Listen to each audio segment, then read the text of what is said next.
नमस्कार मंडळी, स्वागत आहे तुमचं आपल्या किचन चॅनलवर। आजचा विषय असा आहे की व्हिडिओ शेवटपर्यंत पाहिला तर तूप खाताना अपराधी वाटणार नाही तुम्हाला, कारण आज आपण पाहणार आहोत हिवाळ्यामध्ये बनवलेलं अस्सल रवाळ देशी साजूक तूप, जे डॉक्टरही हो म्हणतात। आजकाल लोक म्हणतात तूप खाऊ नको, कोलेस्ट्रॉल वाढेल, पण खरं सांगू चूक तुपात नाहीये, चूक पद्धतीमध्ये आहे। आज मी जी पद्धत तुम्हाला सांगणार आहे ती आहे आजीबाईंच्या काळातली, आणि म्हणूनच ती आजही 100% लोक योग्य मानतात।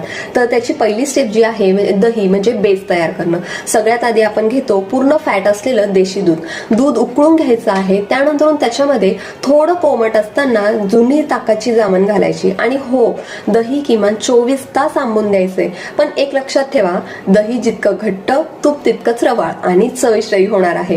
आता पाहूया स्टेप 2 म्हणजे लोणी काढायचं, जिथे सगळेच चुकतात। आता इथे या प्रोसेसला बहुतेक लोक मिक्सर वापरतात, पण मी सांगते मिक्सरने लोणी काढलं तर तूप मिळतं पण गुण मिळत नाही, त्याचे गुण जातात। घ्या ना तुम्ही माठ घ्या, मथानी घ्या, नाहीतर घरात असलेलं एखादं स्टीलचं दणकट घमेलं घ्यायचे आणि त्यात लोणी हे एकाच दिशेने घुसायचे, फक्त घुसळत नाही राहायचं बरं का।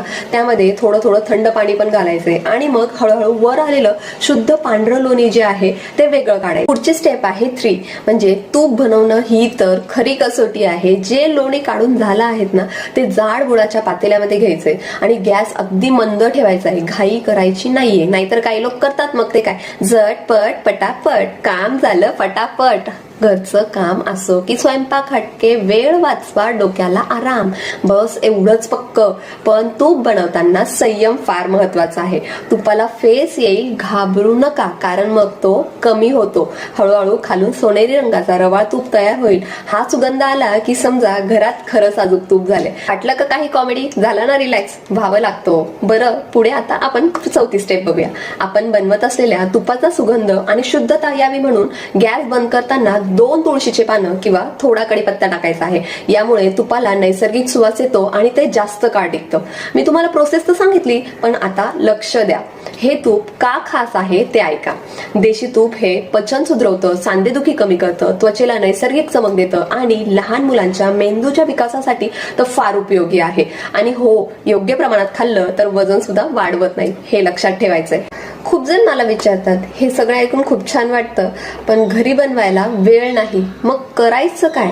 म्हणून सांगते, आमच्याकडे घरचं होममेड पारंपरिक पद्धतीने बनवलेलं देशी साजूक तूप उपलब्ध आहे। कोणतंही केमिकल नाही, कोणतीही मशीन प्रोसेस नाही, फक्त माठ, मथानी आणि मंद आचेवर असलेलं हे तूप आहे। आणि सगळ्यात महत्वाचं म्हणजे 500 ml 599 रुपयांना आहे। ज्यांना खरंच घरचं तूप हवंय त्यांच्या